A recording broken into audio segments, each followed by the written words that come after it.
आप गांव की बात तो सोच रहे होंगे, क्योंकि वहां पढ़ाई लिखाई से ज्यादा संस्कार, सभ्यता और परंपरा को महत्व दिया जाता है। इसलिए तलाक वगैरह की समस्याएं भी गांव में कम है, शहरों में ज्यादा है। वहां तो लड़ झगड़ कर, रोध होकर जल्दी से अपने को शांत कर लिया जाता, बड़े बीच में आ जाते हैं। यहाँ तो कोई बीच में आता नहीं है, न किसी को आने देते।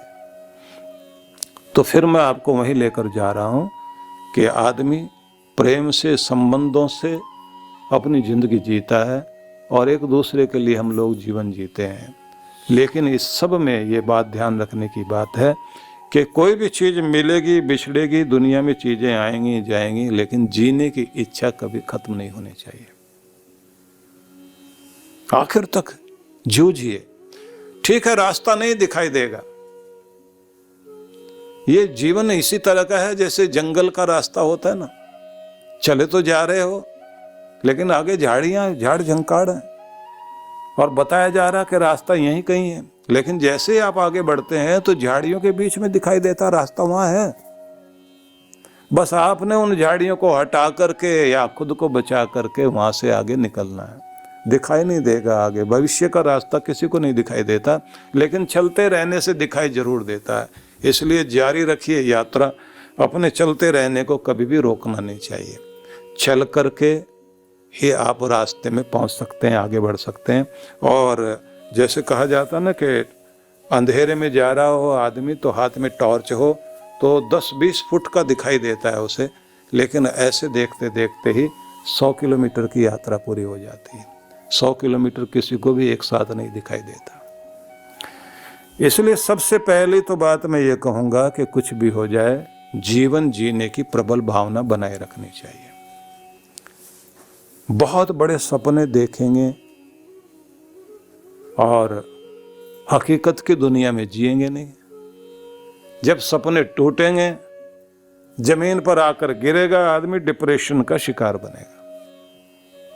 कुछ लोगों को शुगर की प्रॉब्लम है, ब्लड प्रेशर है और साथ में थायराइड है, तो कोई भी घटना ऐसी हो जाए बहुत जल्दी फिर डिप्रेशन के शिकार हो जाते हैं। कुछ को वैसे हो जाता है। कुछ बच्चों को शुरुआत से तुमने इतने नंबर लेकर आना है, इतने ऐसे पास होना है, वो भी अपनी ज़िंदगी में ऐसा कुछ समझ बैठते हैं बस यही सब कुछ है। और अगर उनके उतने मार्क्स नहीं आए, उतने नंबर नहीं आए, उतने अंक नहीं आए, तो देखने में आया है कि बच्चा डिप्रेस हो जाएगा या फिर पढ़ाई से भागने लग जाएगा। बहुत सारे बच्चों को आपने देखा होगा, वो स्कूल से भागते हैं, जाना ही नहीं चाहते। और अगर माँ बाप ने भेज भी दिया तो कहीं जाकर के किसी की दुकान में बैठ जाएंगे, कहीं छिप के बैठ जाएंगे, कहीं पार्क में खेलने बैठ जाएंगे, और जैसे छुट्टी का टाइम होगा उसी समय ठीक टाइम पर घर में आ जाएंगे। वो भाग रहे होते हैं समस्या से, क्योंकि ये समझाया जाता है कि ये चीज मिली तो तुम्हारी जिंदगी सब कुछ है, नहीं तो तुम कुछ भी नहीं हो। इसलिए बहुत सारे लोग ये बोल रहे होते हैं, माँ बाप बोल रहे होते हैं, अगर तू जो है पढ़ा लिखा नहीं और कुछ बना नहीं है तो उसके बाद देख लेना, चाय की दुकान पर बर्तन धोने का काम करना या रिक्शा चलाना, या जो है सिर के ऊपर टोकरी लेकर के मजदूरी करना, मिट्टी ढोना। और बहुत सारे और ऐसे ऐसे शब्द बोल दिए जाते हैं कि बच्चों के मन में भारी चोट लगी हुई होती है।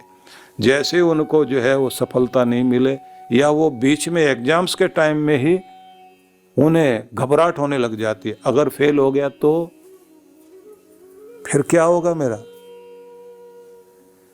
उन लोगों को मैंने देखा, या तो जो है कोई डूब के मर जाता है, या रेल के नीचे जाके कट जाता है, या घर से भाग जाते हैं, क्योंकि उन्हें लगता है कि बस यही जिंदगी है। माँ बाप इतने सपने देखे, माँ बाप ने इतनी मेहनत करी उन्होंने, और मैं कुछ कर नहीं पाया तो मेरा क्या होगा।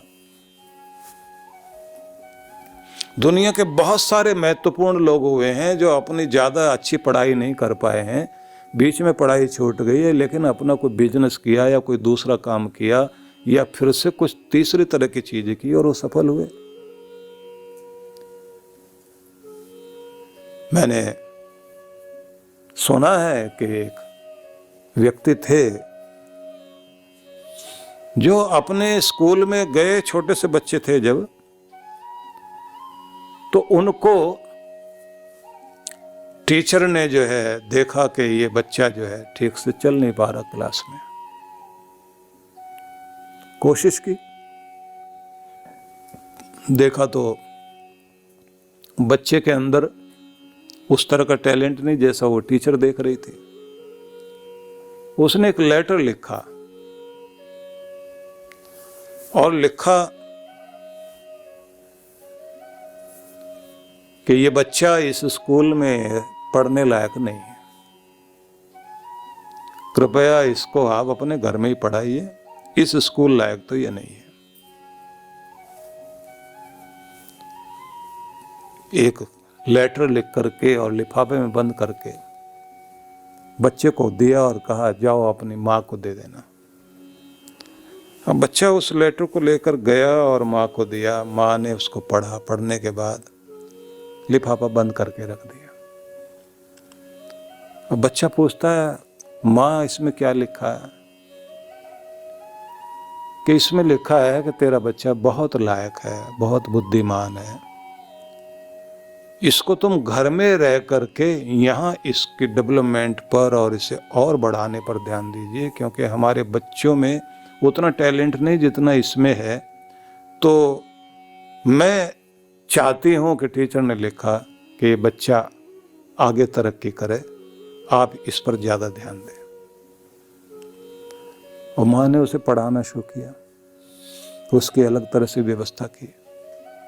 धीरे धीरे चलते चलते अलग जगह पढ़ाई उसकी बढ़ती रही, फिर स्कूल कॉलेजों में और जगह गया और पढ़ने के बाद वो दुनिया का महान साइंटिस्ट बना। और जब वो अपने बहुत बड़े मुकाम पर पहुंच गया, बहुत दुनिया में खोजें उसने की। संभवतः ये मैंने आइंस्टाइन के बारे में पढ़ा कि उसके बाद उस व्यक्ति ने, जब माँ नहीं रही तो एक बार माँ का वो जो बक्सा था, बॉक्स, संदूक कह लीजिए, माँ की यादों वाली चीजें वो देख रहा था, तो उसमें वो लेटर मिल गया। उस लेटर को उसने पढ़ा कि तेरा बच्चा इस लायक नहीं कि इस स्कूल में पढ़ सके, ये तो बहुत ही डफर है, कुछ नहीं हो पाएगा, ऐसे बच्चे के कारण हमारे दूसरे बच्चे बिगड़ जाएंगे, इसे यहीं रखिए। अब अगर सोचिए वो लेटर जो है माँ ने पढ़ा होगा तो उसके दिल पर क्या बीती होगी, और उस पत्र को पढ़ करके वो साइंटिस्ट बहुत रोया कि मेरी माँ क्या थी। उसकी हिम्मत, उसकी शक्ति के सहारे और उसके गाइडेंस के कारण आज मैं जो कुछ बना हूं उसके कारण बना हूं। उसने मुझे डिप्रेस नहीं होने दिया, मेरे अंदर हीनता नहीं आने दी। तो फिर हम लोग वहीं पहुंचते हैं कि जीवन को शक्ति देने वाले जो लोग हैं, आपकी जिंदगी को बनाने वाले, वो आपके लिए बहुत कीमती है। तो सबसे पहले तो जीवन का मूल्य समझें, मूल्यांकन करें। आप बहुत कीमती हैं। इस धरती पर कुछ भी कीमती होगा तो वो सबसे ज्यादा आपकी जिंदगी कीमती है। अपने जीवन को सम्मान दीजिए, क्योंकि यहाँ कहा गया असूर्या नाम ते लोका अंधेन तमसा वृता, अंधेरी योनियों में जाकर गिरेंगे वे लोग, एक चात्महनो जना, जो आत्महंता लोग हैं, जो कहा ना कि अब तो घबरा के कहते हैं कि मर जाएंगे, अब तो घबरा के कहते हैं कि मर जाएंगे, पर मर के भी चैन नहीं मिला तो फिर कहां जाएंगे। अभी शांति नहीं मिले तो आगे शांति कैसे मिलेगी। इसलिए अपनी शांति को, अपनी जिंदगी को कीमती बनाने के लिए, उसे संभालने के लिए आपको रास्ता ढूंढना चाहिए। अब चलते हैं, दूसरी बात कही गई है कि दूसरे तरह के वे लोग हैं कि जो आत्महत्या तो नहीं करते लेकिन अपनी आत्मा की आवाज को दबाने वाले लोग हैं। कीमती जीवन मिला था मनुष्य का, लेकिन उसको ठीक ढंग से जी नहीं पाए। ऐसे लोग भी खुद को मारने वाले लोग हैं। तो ऐसे जो लोग हैं उन लोगों को क्या ध्यान देना चाहिए? तो कहते हैं कि वो लोग जो है असुरों की दुनिया में जाते हैं, या असुर या नाम थे लोग का। तो असुर किसे कहा जाता है? तो कहते हैं कि जो आचारहीन हैं, असभ्य हैं, अशिष्ट हैं, नास्तिक हैं, अंधेरे में, नशे में, आलस्य में, लापरवाही में, कलह में, कलेश में, दूसरे का कुछ छीनने में जिनकी रुचि हर समय बनी रहती है, उन सबको, अज्ञान में घिरे हुए जो लोग हैं उन सबको कहा गया असुर लोग हैं वे। और उन्हीं का एक असूर्य लोक भी है। वैसी दुनिया उनकी, उसी में पड़े रहेंगे। उनको मज़ा आता है किसी को सताने में, किसी को रुलाने में, किसी का कोई हक छीनने में, किसी के साथ चालाकी कर देने में, धोखाधड़ी कर देने में बड़ा मज़ा आता है उनको। वैसा एक ग्रुप उनका बना होता है, वैसा गैंग बना होता है। बैठेंगे, हंसेंगे, बोलेंगे आज हमने ये किया। दूसरे को वो बकरा समझते हैं कि आज मैंने उसको ये करा, वो करा। तो ऐसे लोग, अपनी आत्मा की आवाज को दबाकर खुद को मारने वाले लोग, तो उनको कहा गया है कि उनका जीवन अभी भी अंधेरे में रहा है और मरने के बाद भी वो अंधेरी योनियों में जाकर गिरते हैं। तो सबसे पहली बात तो ये ध्यान रखनी है कि अपनी आत्मा की आवाज को दबाना नहीं। वो क्या है? कुछ भी आप बुरा करते हैं तो अंदर से आवाज आती कि ये ठीक नहीं है। जब तक आपके अंदर की आवाज काम कर रही है तब तक समझ लेना कि आपके अंदर कहीं ना कहीं धर्म जिंदा है। और जिस दिन ये आवाज आप दबा बैठते हैं और अपने अंदर की आवाज सुनना बंद कर देते हैं, समझ लेना चाहिए कि अब आपके अंदर अंधेरा बढ़ने लग गया और तामसिकता आपकी जिंदगी में बहुत अधिक हो गई।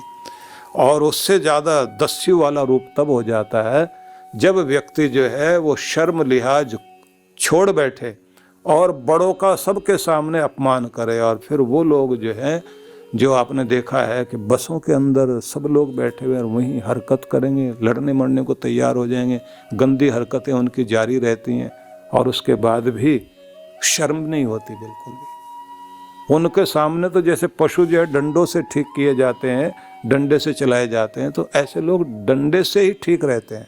उस समय वो बड़े विनम्र होते हैं। जहाँ कोई शक्तिशाली दिखाई देता है उनको देखकर नम्र दिखाई देते हैं।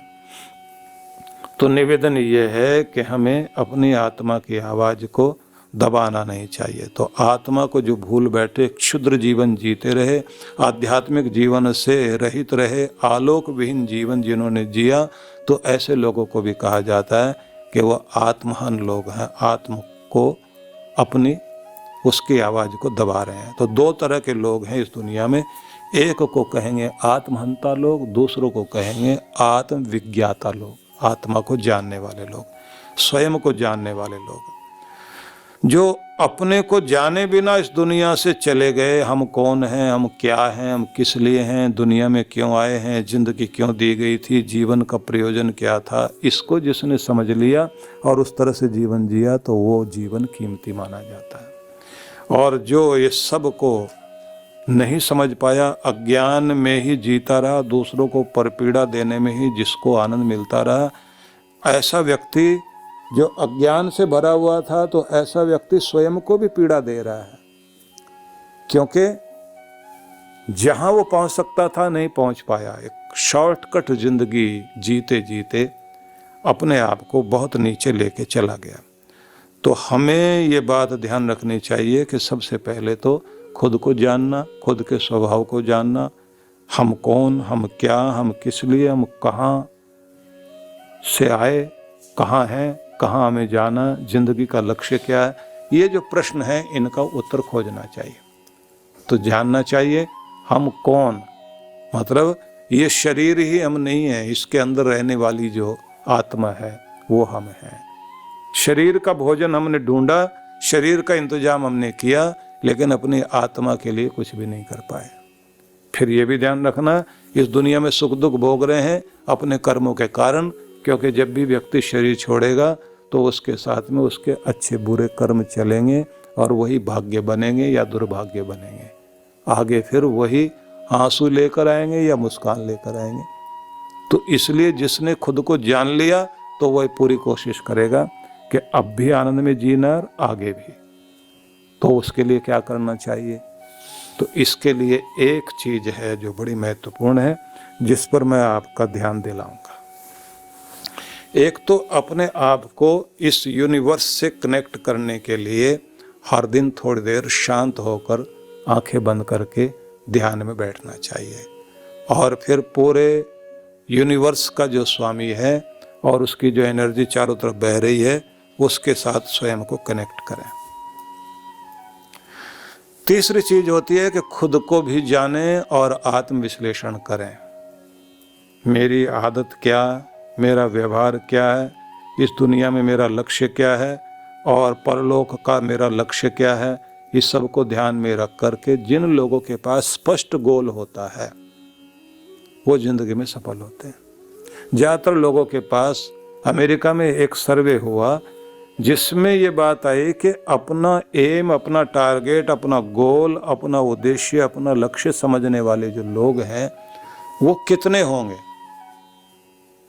तो दुनिया का जिसको आप सुपर पावर कहते हैं उस देश की स्थिति समझ लीजिए कि 3% लोग ही ऐसे थे जिनके पास में अपना स्पष्ट एकदम क्लियर गोल सामने था। ज़्यादातर तो लोग वे कि नहीं, पता नहीं क्या है क्या नहीं है, जो बन जाएंगे हो जाएगा वही ठीक है। तो हर दिन आप अपने लिए एक अफर्मेशन प्रयोग कीजिए सवेरे उठते ही कि मैं इस प्रभात वेला का प्रसन्नतापूर्वक स्वागत करता हूँ। यह अमृत वेला मेरे लिए हर दिन एक नया उपहार लेकर आती है। आज के अवसरों को मैं पहचान रहा हूँ, मैं प्रसन्न हूँ, आनंदित हूँ, साहसपूर्ण जीवन जीता हूँ। आज के दिन का मैं स्वागत करता हूँ और वायदा करता हूँ खुद से, हंसते मुस्कुराते हुए मधुरता के साथ आज के दिन का उपयोग करूँगा। और आपको कहना चाहिए मैं खुद से प्यार करता हूँ और हर दिन समृद्धि की ओर जा रहा हूँ। परमात्मा के दिए हुए हर चीज़ के प्रति आभारी हूँ और जिन गुरुजनों की कृपा से मुझे रोशनी मिली है, ज्ञान मिला है, मैं उनके प्रति भी आभारी हूँ। जिन माता पिता ने मुझे पोषण दिया और यहाँ तक पहुँचाया, मैं उनके प्रति भी धन्यवाद करता हूँ। मैं ईश्वर का धन्यवाद करता हूँ जिसकी कृपा हर पल मेरे साथ है। ऐसे बैठकर हर दिन जो है आप अच्छा चिंतन करें और संगीत सुने, तनाव से दूर रहें, स्वयं को स्वस्थ रखें, अच्छी नींद लेना शुरू करें तो आप एक अच्छी जिंदगी जी सकेंगे। यही आनंद का विषय है कि हम लोग उपनिषद पर चिंतन कर रहे हैं और आप लोग जानते ही हैं कि हमारे हिंदू समाज के सनातन धर्म के जो स्तंभ हैं जिन पर हमारा धर्म पूरा खड़ा हुआ है, वो आधार जो भी है वेद हैं और वेद के बाद जो आगे उनके व्याख्या ग्रंथ हैं, चाहे ब्राह्मण ग्रंथ हैं या फिर हम आरण्य ग्रंथों को लें और उसी में आ जाते हैं हमारे उपनिषद और हमारे दर्शन शास्त्र। इस आधार पर हमारा पूरा सनातन धर्म खड़ा हुआ है और फिर वही व्याख्याएं आगे चलकर हम कथा कहानियों के माध्यम से पुराणों में उनका संदेश हमें मिलता है। इसी रूप में हम लोग ये जानते हैं कि पूरब मतलब भारत और एशिया महाद्वीप, इसमें उपनिषदों का प्रभाव रहा, लेकिन एक समय ऐसा आया जब यह उपनिषदों का ज्ञान पश्चिम की तरफ गया और इसमें एक बड़ी भूमिका शोपेनहावर जो जर्मन विद्वान था, जर्मनी में जिस महान पुरुष ने, जिस दार्शनिक ने उपनिषद के ज्ञान पर बहुत बड़ा काम किया और उसके आधार पर फिर पश्चिम जगत में यह ज्ञान गया। और जिस समय शोपेनहावर ने इस पर काम किया था तो 10 साल तक तो लोग जो है उनको महत्व नहीं दे पाए, लेकिन बाद में उनके द्वारा उपनिषद का ये ज्ञान इतना प्रभावी हुआ कि पश्चिम जगत जो है उपनिषद के माध्यम से भी भारत को जानता है। क्योंकि पश्चिम वाले लोग अधिकांश रूप से ये कहते हैं कि भारत का जो धर्म है उसमें तो सैकड़ों तरह के भगवान हैं, सैकड़ों तरह की पूजा पद्धतियां हैं। लेकिन वो ये नहीं जानते एकम सद विप्रा बहुधा वदंती, एक ही सत्य को कहने के अलग अलग तरीके हैं। परमात्मा एक है, उसके नाम अनेक हैं और अनेक नामों से अनेक रास्तों से भक्त लोग परमात्मा की तरफ जाते हैं। उपनिषदों में इस बात को बहुत अच्छे ढंग से समझाया गया है कि परब्रह्म परमेश्वर एक है और उस परब्रह्म परमेश्वर को पाने के लिए ये आत्मा इस संसार में है। तो हम सब ये जाने कि वह परमेश्वर क्या है, तो इस बात को भी समझाया शुरुआत में, जैसे आपने पहले मंत्र से ये समझा था। शुरुआत में कहा कि पूर्ण है वह, और उसके सारी रचना भी पूर्ण है। उसकी रचना ये संसार है, पूर्ण से ही ये पूर्ण जगत प्रकट हुआ और इस पूर्ण जगत को फिर उस पूर्ण में ही समा जाता है, भगवान में ही ये सारा समा जाता है। लेकिन कमाल ये है कि वो पूर्ण इसमें समाने के बाद भी परमात्मा जिस पूर्णता में रहता है वो बढ़ता और घटता नहीं है, और उसमें से निकल जाए और उसमें लीन हो जाए तो कोई फर्क नहीं पड़ता, क्योंकि उसी से जगत आ रहा है और उसी में जगत समा रहा है। इस बात को इस तरह से समझाया गया कि पूरे संसार में किसी भी पदार्थ को आप देखेंगे, तीन सत्ताएं मानी जाती हैं, तो तीन सत्ताओं में परब्रह्म परमेश्वर और आत्मा और पदार्थ मैटर, जिसके लिए ये जगत बनाया गया। लेकिन आगे चलकर फिर ये समझाया गया कि ये जो तीन हैं, इन तीनों को भी अगर आप ढंग से विचार करें तो प्रत्येक पदार्थ जो है आगे जा कर के विचार करते करते विज्ञान की दृष्टि से आप वहाँ पहुँच जाएंगे कि जहाँ आप क्वांटम फिजिक्स के आधार पर कि प्रत्येक पदार्थ भी एक ऊर्जा है। जहाँ आप पदार्थ को तोड़ते तोड़ते तोड़ते तोड़ते उस जगह पर पहुँच जाएंगे कि आपको हर चीज में एक ऊर्जा अनुभव होगी, एक विद्युत तरह की शक्ति अनुभव होगी। और फिर जो ये आत्म तत्व है, कहते हैं ये भी परमात्मा का ही रूप है, मतलब इसको ईश्वर का अंश मान लिया गया तो उसका टुकड़ा नहीं, उसी का रूप है। तो पूरे संसार में एक शक्ति परमात्मा और उसी की शक्ति ऊर्जा के रूप में पदार्थों में मौजूद है। तो देखने में लगता है कि संसार जो है बड़ा है, लेकिन सब में, सारे जगत में एक विद्युत धारा बहती है और वही ऊर्जा उसी तरह की एक दूसरी ऊर्जा है। एक एनर्जी कहेंगे, एक कॉन्शसनेस कहेंगे। एक चेतना है, एक एनर्जी है। कॉन्शसनेस है, एक एनर्जी है, और एक सुपर कॉन्शसनेस है जिसको आप परमात्मा कहेंगे। तो ये ऊर्जा का रूप है, इसलिए अद्वैत हुआ। फिर जब दो की बात आई तो द्वैत कहा गया, और फिर जगत का व्यवहार चलाने के लिए हम त्रैत को समझते हैं। त्रैत का मतलब ये हुआ ट्रिनिटी। इस ट्रिनिटी में तीन चीजें आ गई बड़ी महत्वपूर्ण। एक वह है जिसने जगत बनाया, दूसरा वह है जिसके लिए जगत बनाया गया, तीसरा वो जो बनाया गया, मतलब ये जगत। जगत है किसके लिए है? आत्माओं के लिए है। बनाया किसने? परमात्मा ने। तो एक को कहा गया है कि एक भोग रहा है, भोक्ता कौन है? आत्मा। और जो भोग नहीं रहा, सिर्फ देख रहा है, वो है परमात्मा। तो इसलिए उपनिषदों को, वेदों के आधार पर एक मंत्र उपनिषदों में भी आता है, द्वा सुपर्णा सयुजा सखाय समानम वृक्षम परिसस्व जाते। एक वृक्ष के ऊपर दो पक्षी बैठे हुए हैं, एक फल खा रहा है और एक सिर्फ देख रहा है। वो वृक्ष कुछ और नहीं, ये सृष्टि है। इस सृष्टि में जो फल खा रहा है वह आत्मा खा रहा है। यहाँ हम अपना भोग भोगने के लिए आए हैं और नए सिरे से कर्म करने के लिए आए हैं। लेकिन जो फल खा नहीं रहा, सिर्फ देखता है, जीव के कर्मों को देखता है, कहते हैं वो देखने वाला और कर्म का फल देने वाला वही है परमात्मा। तो कुल मिलाकर सार ये हुआ कि परब्रह्म परमेश्वर को माना गया कि वो पूर्ण है। पूर्ण से जगत आया, इस जगत को फिर उसी में लीन हो जाता है। यहाँ से शुरुआत हुआ उपनिषद। उसके बाद कहा कि इस दुनिया का मालिक एक है, उसी ने दुनिया में परिवर्तन दिए हैं। और हम सब जीव इस संसार में भोग भोगने के लिए आए हैं, लेकिन कहा परिवर्तन के सिद्धांत को जान लेना कि जो तुम्हें दिया गया सदा के लिए नहीं है, छोड़ना भी पड़ेगा। इसलिए संसार में बहुत ज़्यादा अटैचमेंट नहीं रखना और किसी के धन का लालच मत करना। ये आप जो है उपनिषद का जो मुख्य मंत्र है वो यहाँ से शुरू होता है, ईशावास्यमिदं सर्वम। उसके बाद ये कहा था कि तुम इस संसार में बसो, संसार में फंसो नहीं, संसार का आनंद लेते हुए जीवन जियो। आगे जाके फिर कहा गया जीने की इच्छा रखना और प्रबल इच्छा रखना, जी भर के जीना, कर्मशील बन कर के जीना, लेकिन कर्म के ऐसे बंधन में मत आ जाना कि वो तुम्हें नरक में डाले या दुख में डाले।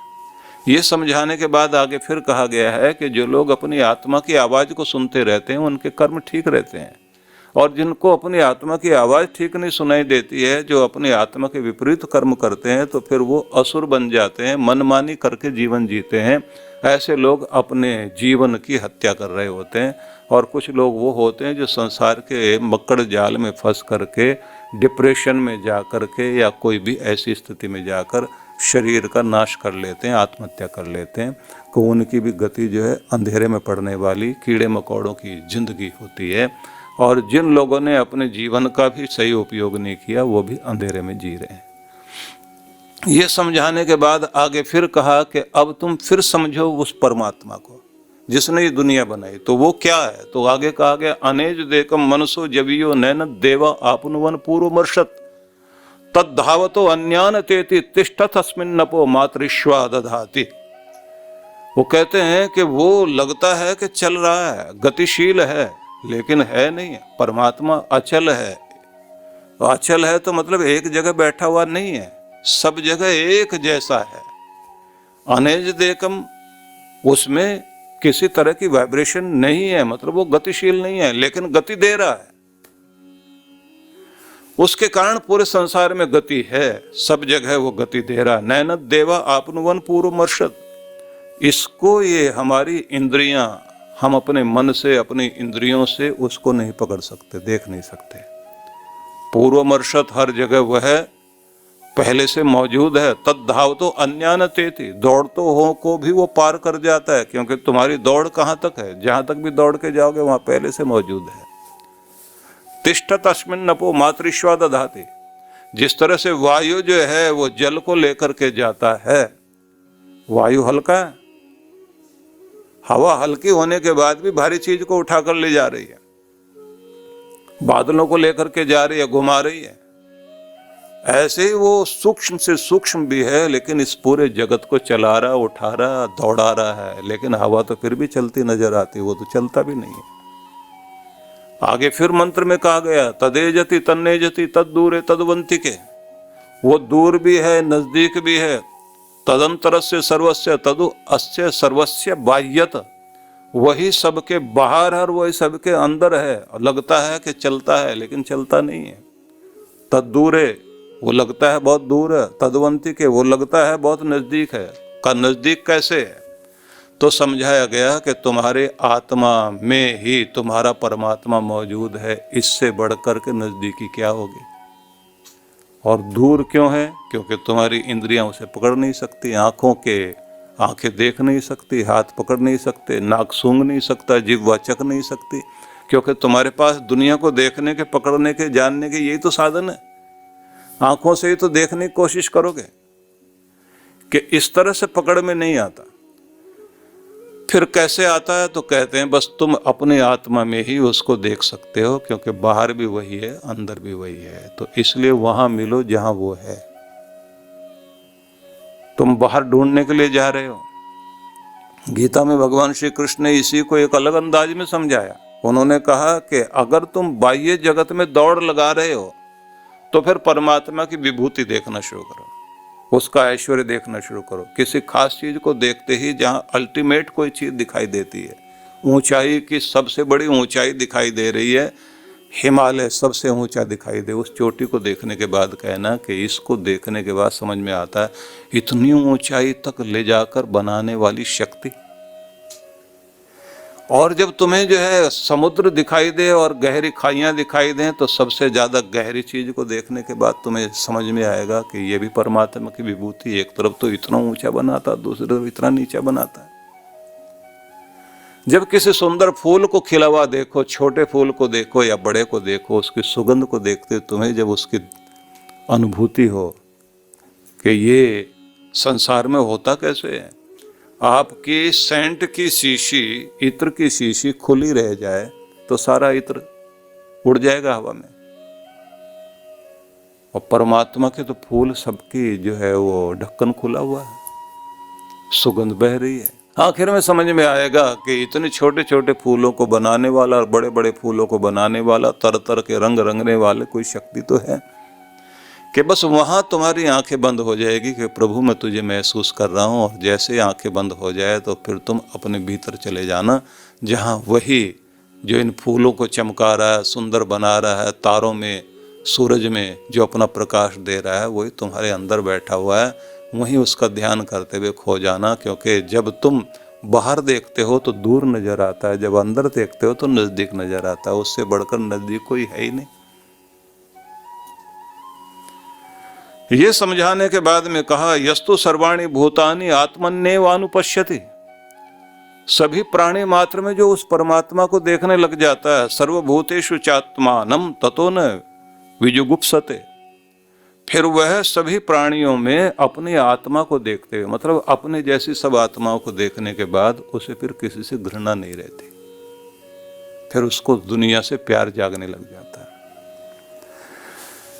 जीवन में वो क्षण जो बहुत प्रभावित करते हैं व्यक्ति को, वो होते हैं जैसे शोपेनहावर की बात मैंने आपसे कही थी कि जर्मन स्कॉलर, बहुत बड़ा फिलोसफर हुआ, बहुत बड़ा चिंतक हुआ, जिसने पश्चिम को हिलाया और भारत के उपनिषदों से हिलाया। उसकी जिंदगी में एक क्षण ऐसा आया कि जब वह सुबह सुबह एक दिन जल्दी सैर करने के लिए पार्क में गया, और उस दिन उसने घड़ी में देखा भी नहीं कि टाइम क्या हुआ है, तो रात के 3 बजे होंगे, और वो जाकर के पार्क में उसके द्वार पर खड़ा, द्वार बंद था, तो अंदर चौकीदार था। उसने आवाज दी, कौन हो भाई? अब तारों भरी रात है और चारों तरफ सन्नाटा। अब सन्नाटे के बीच में अचानक किसी की आवाज गूंजती है, कौन हो? यहां क्या कर रहे हो? रास्ता भूल गए हो क्या? कहां जाना चाहते हो? तुम हो कौन? अब एक एक सवाल जैसे उसने उठाया, और ये अपने अंदर सोच रहे हैं खड़े होकर के, मैं कौन हूं? ये शरीर या ये नाम जिस नाम से मुझे पुकारा जाता है, ये मैं हूं? और अगर यही मैं हूं तो ये परिचय तो खो जाता है, क्योंकि शरीर मिट जाए तो फिर ये परिचय नहीं रहेगा। मेरा क्या यही परिचय है? कौन हूं? क्या कर रहा हूं? मतलब दुनिया में कर क्या रहा हूं? रोज रोज उसी गोल दायरे में घूमते घूमते जिंदगी पूरी हो रही है। दुकान से घर, घर से दुकान, या ऑफिस से घर, घर से ऑफिस। वही रोज की समस्याएं, वही रोज का रोना पीटना, वही झगड़े, वही समस्याएं, वही कलह कलेश, वही उतार चढ़ाव जिंदगी के, वही कभी अभाव, ये चीज मिल गई तो खुश हो गए, वो चीज नहीं मिली तो दुखी हो गए। रोज रोज की समस्याएं, कभी अपनी समस्या, कभी अपनों की समस्या, कभी दूसरों की समस्या, इसी के बीच में घूमते घूमते जिंदगी चल रही है। तो मैं कौन हूं और यहां क्या कर रहा हूं? जाना कहां है? तो चौकीदार ने तो सवाल किया था, जाना कहां है? कि लगता ये है कि मैं रास्ता भूल गया, क्योंकि रोज रोज एक ही दायरे में घूम रहा हूं। उन्होंने फिर पूछ लिया, आवाज दी, कुछ खो गया तुम्हारा? तो मैं अपने से उत्तर दे रहा हूं कि हाँ, उम्र खो गई है, अवसर खो गया। और शोपेनहावर वहां से वापस लौटे तो उसके बाद वो कहते हैं जीवन का एक रूप अलग ही शुरू हो गया। और जब उन्होंने उपनिषद पढ़ा, वहां उत्तर दिया गया कि क्या तुम्हारा जीवन है और किस लिए जीवन है। इसलिए ये जो मंत्र हैं, इन मंत्रों में अनेज देखम मनसो जबियो नैन देवा आपनु वन पूर्व मर्षत। मन से भी कहीं तेज गतिशील अगर कोई है जिसको इंद्रियां नहीं पकड़ सकती, तुम्हारी कल्पना जहां तक नहीं जा सकती, वही है परमात्मा। अनेज देखम, और वो नहीं हिलता है मतलब उसमें कोई गति नहीं है। तद्धाव तो अन्यान ते थी, दौड़तों को गतिशीलों को भी वो पार कर जाता है, वो सबसे आगे वही है। तिष्ठा तस्मिन नपो मातृश्वा दधाते, वही सबके कर्मों का फल दे रहा है। जिस तरह से वायु हल्की होकर भी जलों को उठा ले जाती है, इसी तरह से वह परमेश्वर इस समस्त जगत को धारण किए हुए है, लेकिन सबके कर्मों का विभाग करते हुए सबको फल दे रहा है। इसलिए कहा जाता है मातृ आकाशे श्वयति इति मातृश्व, या स्थिति लभते तथा जन्म जन्मांतर प्राप्नोति इति मातृश्व जीव। जो आकाश में जाए और ठहरे या जन्म जन्मांतर को जो प्राप्त करे वह है मातृश्व, मतलब जीवात्मा। और जीवात्मा जो है वह इस संसार में अपने कर्म के अनुसार फल भोगने के लिए आया हुआ है। हम सभी जीव जितने भी हैं, कोई रो रहा है, कोई हंस रहा है, एक ही समय में किसी के घर में किसी चीज का लाभ हो रहा है और किसी व्यक्ति को हानि हो रही है। किसी के घर में कोई आया और किसी के घर से कोई चला गया है, किसी की शादी हो रही है और कोई विधवा हो रही है। वक्त वही है, पूरी दुनिया में घटनाएं घट रही ना। आप इस समय भी देखें तो किसी की अर्थी कहीं सज रही होगी और किसी के घर में कोई बच्चा जन्म ले रहा होगा। कोई इसी समय कंगाल हो गया है और किसी का इस समय ही बहुत बड़ी लॉटरी लग गई या उसको कोई बड़ा धन का लाभ हो गया। वक्त एक है, किसी के लिए सौभाग्य वाला है, किसी के लिए दुर्भाग्य वाला है। खेल कर्म का है, कर्म का खेल सबके सामने है और सबको नचारा कहते हैं वही है परमात्मा। और उस परमात्मा को तुम समझो कि वह चलता नहीं लेकिन चलाता जरूर है।